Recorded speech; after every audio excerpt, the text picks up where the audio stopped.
F'dak iż-żmien Ġesu ħamijaw lil Pietru, lil Ġwanni u l-Ġakbu u tela fuq il-muntanja biex jitlob. U ġara li huwa u jitlob id-dera ta' wiċċu tbidlet u l-ilbies tiegħu saru ta' bjuda li tħammex.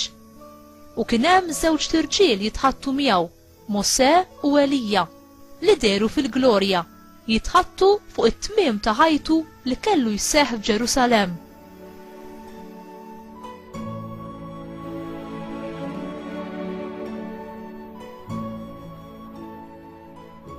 Pietru u sħabu kienu mejtin bin-nas, imma baqgħu imqajmin sewwa u raw il-glorja tiegħu u ż-żewġ tirġiel li kienu miegħu. X'kien dawn it-tnejn kienu se jinfirdu minnu, Pietru qal lil Ġesu: Mallem, kemm hu sew li aħna hawn ħantellaw tliet tinet, waħda lik, waħda għal Mosè u waħda għal Elija.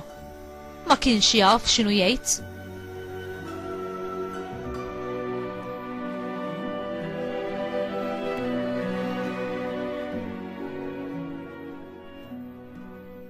Waqt li inqiegħed jgħid dan, ġiet sħaba u għattithom u huma beżgħu kif daħlu fis-sħaba. U minn ġo sħaba instema' leħen jgħid: Dan hu ibni il-maħtur, isimgħu lilu. Mal-instema' leħen, Ġesu sab ruħu waħdu. Huma żammew is-skiet u għal dawk il-jiem ma qalu xejn lil ħadd minn dak li kienu raw.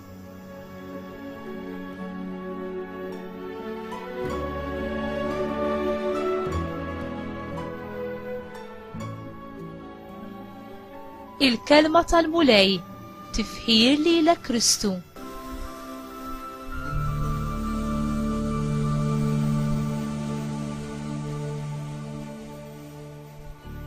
Inti preparat biex tara l-glorja ta' Alla?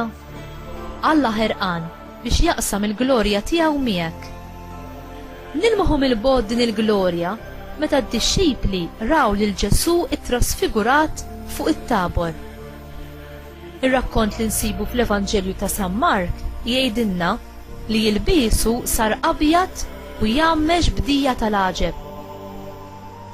Fil-ktieb tal-Esodu, kapitlu 34, vers 29, insibu li meta Mosè iltaqa' ma' Alla fuq il-muntanja tas-Sinaj, il-ġilda ta' wiċċu kienet tiddi billi kien qorob lejn Alla. U San Pawl fit-tieni ittra lil Korintin kapitlu 3 vers 7 jgħidilna li l-Iżraelin ma setawx iżommu għajnejhom f'wiċċ Mosè minħabba fid-dija ta' wiċċu. Fir-rakkont tal-lum Ġesu jidher fil-glorja mal-kbir mexxej Mosè, dak li permezz tiegħu ingħatat il-liġi lil poplu ta' Alla, u ma' Elija, l-aqwa fost il-profeti li ħabbar ħafna dwar il-miġja tal-Messija, fil-preżenza ta' 3 mill-apostli eżiż tiegħu. X'inhu s-sinifikat ta' din id-dera misterjuża? Ġesu mar fuq il-muntanja bl-għarfien minn qabel ta' dak li kellu jgħaddi minnu f'Ġerusalemm, iċ-ċaħda li kellu jsofri, il-mod kif kien se jiġi mwarrab u l-mewta tas-salib. Probabbilment li Ġesu tkellem dwar id-deċiżjoni tiegħu li jmur għal mewt tas-salib ma' Mosè u Elija. Alla l-Missier ukoll tkellem ma' Ġesu u ta' l-approvazzjoni tiegħu. Dan u ibni l-Aziz isimgħu lilu. Is-sħaba li mliet il-post ta' din id-dera ta' Ġesu wettqet il-ħolma tal-Lut li meta l-Missija jiġi, is-sħaba tal-preżenza ta' Alla kienet ser terġa' timla it-tempju li jissemma fit-Testament il-Qadim.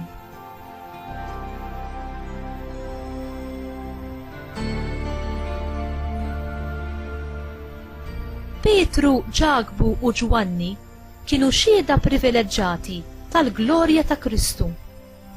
Aħna wkoll bħala dixxipli ta' Kristu imsejħa biex inkunu xhieda tal-glorja tiegħu, kif insibu fit-tieni ittra lil Korintin kapitlu 3 vers 18. Il-mulej irid jirrivela l-glorja tiegħu għalina, id-dixxipli eżiż tiegħu.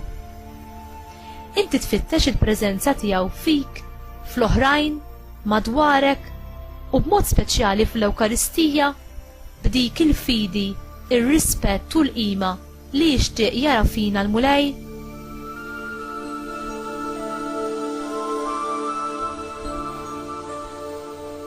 Mulej, ressaqni lejk u ħallini nara u nesperjenza il-glorja tiegħek. Għamel li qatt ma niddubita l-imħabba u l-għajnuna tiegħek li salvawni. Amen.